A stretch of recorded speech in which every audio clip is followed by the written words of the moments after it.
Hello friends, welcome to Lakshmi ఓలోలాస్ kitchen. నేను మీ లక్ష్మి.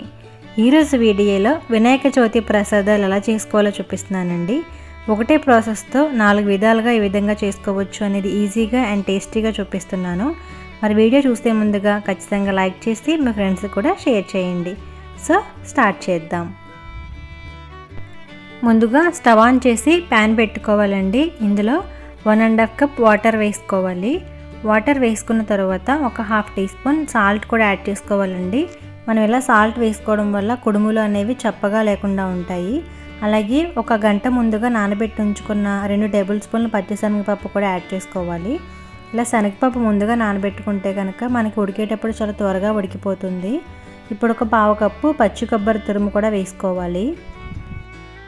పచ్చి కొబ్బరి తురుము వేయడం వల్ల కుడుములు అనేవి చాలా రుచిగా ఉంటాయండి. ఇష్టం లేకపోతే కనుక స్కిప్ చేసేయచ్చు. సో అన్నీ వేసుకున్న తర్వాత ఒకసారి బాగా కలుపుకొని హై ఫ్లేమ్లో ఉంచుకొని మరిగించుకోవాలి. ఇలా మరుగుతున్నప్పుడు మీడియం ఫ్లేమ్లో పెట్టుకొని మూత పెట్టి ఒక 5 మినిట్స్ పాటు ఉడికించుకుంటే శనగపప్పు అనేది మనకి బాగా ఉడుకుతుంది. ఒక 5 మినిట్స్ తర్వాత మూత తీసుకొని శనగపప్పు ఉడికిందో లేదో అని చెక్ చేసుకోవాలి. శనగపప్పు పూర్తిగా ఉడకాల్సిన అవసరం లేదండి. ఒక 70% ఉడికితే కనుక సరిపోతుంది. ఇప్పుడు ఇందులో 1/2 కప్పు తురుముకున్న బెల్లం యాడ్ చేసుకోవాలి. 1 కప్ బియ్యపిండికి ఈ స్వీట్ సరిపోతుందండి. ఇంకా ఎక్కువ కావాలనుకుంటే కనుక యాడ్ చేసుకోవచ్చు. సో బెల్లం వేసుకున్న తర్వాత ఒక 2 టీ స్పూన్ల నెయ్యి కూడా యాడ్ చేసుకోవాలి. ఇప్పుడు ఒక 1/2 టీ స్పూన్ ఇలాచీ పౌడర్ కూడా యాడ్ చేసుకోవాలండి. ఇలాచీ పౌడర్ వేసుకుంటే కనుక టేస్ట్ అనేది బాగుంటుంది. సో ఇప్పుడు అవన్నీ కూడా ఒకసారి బాగా కలుపుకోవాలి. కలుపుకొని 1 నిమిషం పాటు బాగా మరిగించుకోవాలి. ఇలా మరుగుతున్నప్పుడు మనం మీడియం ఫ్లేమ్లోనే ఉంచుకొని 1 కప్పు పొడి బియ్యపిండి తీసుకుని వేసుకుంటున్నానండి. మీరు కావాలంటే తడి బియ్యపిండితో కూడా వేసుకోవచ్చు. తడి బియ్యపిండి కనుక యూస్ చేస్తే వాటర్ అనేది 1 కప్కి ఇంకా తగ్గించి వేసుకోవాలి. సో ఇప్పుడు పిండి వేసుకున్న తర్వాత మీడియం ఫ్లేమ్లోనే ఉంచుకొని మొత్తం అంతా కూడా బాగా కలుపుకోవాలి. పిండి ఎక్కడ కూడా ఉండల్లా లేకుండా మొత్తం అంతా కూడా బాగా కలిసే విధంగా కలుపుకుంటూ ఉండాలి. చూసారు కదా, ఒక 2-3 నిమిషాలకి బాగా దగ్గర పడి ఈ విధంగా ముద్దలాగా అవుతుందండి. ఇలా ప్యాన్ నుంచి సపరేట్ అవుతున్నప్పుడు మనం స్టవ్ ఆఫ్ చేసేసుకుని ఒక 5 మినిట్స్ పాటు మూత పెట్టి ఉంచుకోవాలి. 5 మినిట్స్ తర్వాత మూత తీసుకుని ఇది కొంచెం చల్లారిన తర్వాత మొత్తం అంతా కూడా దగ్గరికి తీసుకుని ముద్దలాగా చేసుకుని రెడీగా ఉంచుకోవాలి. ఇలా ముద్దలాగా చేసుకున్న తర్వాత మనం ఉండ్రాళ్ళ కుడుములు చేసుకుంటాం కదండి. అప్పుడు చేతికి అంటుకోకుండా ఉండడం కోసం కొంచెం నెయ్యిని అప్లై చేసుకోవాలి హ్యాండ్స్కి. ఇప్పుడు కొంచెం పిండిని తీసుకుని ఈ విధంగా మనం కుడుముల్లాగా చేసుకోవాలి. అంటే వీడియోలో చూపిస్తున్న విధంగా ఇలా రౌండ్గా చేసుకుని సిలిండ్రికల్ షేప్లో చేసుకుని మన చేతితో ప్రెస్ చేస్తే కనుక మన చేతి వేళ్ళు వచ్చేలాగా ప్రెస్ చేసుకుంటే సరిపోతుంది. సో ఇలానే మీకు ఎన్ని కావాలో అన్నీ చేసుకొని రెడీగా ఉంచుకోండి.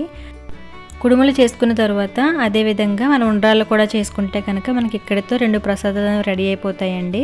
సో ఇప్పుడు మూడోది వచ్చేసి అప్పాలు ఎలా చేసుకోవాలో చూపిస్తున్నాను. మనం కొంచెం రౌండ్గా బాల్ తీసుకుని వీడియోలో చూపిస్తున్న విధంగా ఈ విధంగా చేతితో ఒత్తుకుంటే కనుక మనకి అప్పాలన్నీ కూడా రెడీ అయిపోతాయి. సో ఇలాగే అన్నీ కూడా చేసుకుని రెడీగా ఉంచుకోవాలి. ఇప్పుడు వచ్చేసి పాలకాయలు చూపిస్తున్నానండి. ఇవైతే ఇంకా ఈజీగా చేసుకోవచ్చు. చూసారు కదా, 2 చేతి మధ్యలో పెట్టుకుని ఇలా మనం తిప్పుతూ ఉంటే కనుక అది పాలకాయలాగా వచ్చేస్తుంది. సో అన్నీ కూడా ఈ విధంగా చేసుకుని రెడీగా ఉంచుకోవాలి.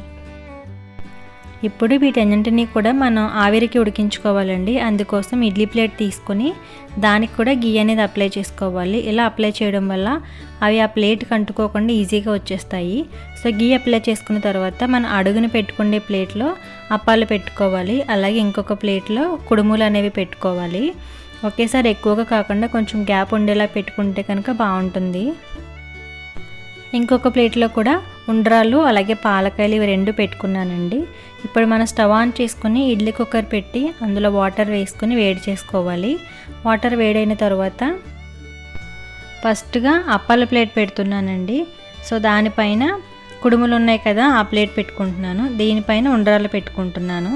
ఎందుకంటే ఉండ్రాళ్ళు వేసిన ప్లేట్లు ఎక్కువగా ఉన్నాయి కాబట్టి అవి అడుగు పెడితే అవి పైనుండే ప్లేట్కి అంటుకోకుండా ఉంటుంది కాబట్టి ఇది పైన పెడుతున్నాను. ఇప్పుడు మూత పెట్టుకుని మీడియం ఫ్లేమ్లో ఉడికించుకోవాలండి. అంటే ఆవిరి పెట్టుకోవాలి. సో మీడియం ఫ్లేమ్లో 10 మినిట్స్ పాటు కుక్ చేసుకుంటే సరిపోతుందండి. 10 మినిట్స్ తర్వాత మూత తీసుకుని చూస్తే ఇవన్నీ కూడా బాగా ఆవిరికి బాగా ఉడికి ఉంటాయి. మనం ఇలా చేతితో ప్రెస్ చేస్తే కనుక చేతికి ఏమి అంటుకోకుండా గట్టిగా ఉంటాయి. అప్పుడు స్టవ్ ఆఫ్ చేసుకుని వీటిని బయటికి తీసుకుని చల్లార్చుకోవాలండి. వేడి మీద తీస్తే కనుక విరిగిపోతాయి, అంటే ఒకదానికొకటి అంటుకుపోతాయి. సో అందుకోసం ఒక 5 మినిట్స్ పాటు చల్లార్చుకొని అప్పుడు మనం ప్లేట్స్లోంచి తీసుకుంటే కనుక ఏమీ అంటుకోకుండా చాలా నీట్గా అండ్ క్లీన్గా వచ్చేస్తాయి. అంతేనండి, వినాయక చవితికి ఈజీగా అండ్ టేస్టీగా 4 రకాల ప్రసాదాలు ఎలా చేసుకోవాలో చూసారు కదా. మరి వినాయక చవితికి మీరు కూడా ఈ విధంగా ట్రై చేయండి. మీకు ఎలా వచ్చింది అనేది కూడా నాకు కామెంట్లో చెప్పండి. అలాగే వీడియో నచ్చితే కనుక ఖచ్చితంగా లైక్ చేసి మీ ఫ్రెండ్స్కి కూడా షేర్ చేయండి. ఫస్ట్ టైం నా ఛానల్ చూస్తున్నవారు తప్పకుండా సబ్స్క్రైబ్ చేసి నాకు సపోర్ట్ చేయండి. Thank you for watching.